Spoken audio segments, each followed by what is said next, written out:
अगर आप किसी क्रिमिनल प्रोसीडिंग में हैं, यानी कि अगर आप पर कोई क्राइम का केस चल रहा है, उसमें कानून आपको किस प्रकार सहायता कर सकता है। यदि आप कोई कन्फेशन देते हैं, यानी आप कोई अगर कबूलनामा देते हैं, उस केस में अगर आपने कबूलनामा इन 3 बातों के इन्फ्लुएंस में दिया है, यानी इंड्यूसमेंट, आपको अगर कोई प्रलोभन दिया है कोर्ट में वकील द्वारा या कोर्ट के बाहर, या फिर किसी पुलिस वाले ने या किसी भी अधिकारी ने,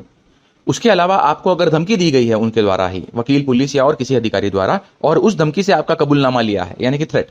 तीसरा, आपको अगर कोई प्रॉमिस किया है कि अगर आप ये कबूल कर लेते हैं तो बदले में आपको ये देंगे, फैमिली को ये देंगे, वो देंगे, अलाना फलाना, उस केस में भी आपका अगर कन्फेशन ले लिया गया है तो वो पूरी तरह से खारिज कर देगा कोर्ट।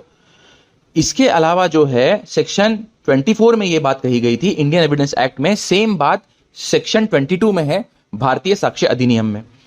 मेन बात लेकिन इसमें एक्सेप्शन जो था, इंडियन एविडेंस एक्ट में 2 एक्सेप्शन थे, सेक्शन 28 और 29। सेक्शन 28 कहता था कि अगर कोर्ट को लगे कि ये तीनों इन्फ्लुएंस आपके हटा दिए गए हैं तो फिर आपका कबूलनामा कोर्ट स्वीकार कर लेगी। सेक्शन 29 कहता था कि अगर आपके द्वारा अगर ये कन्फेशन दिया गया है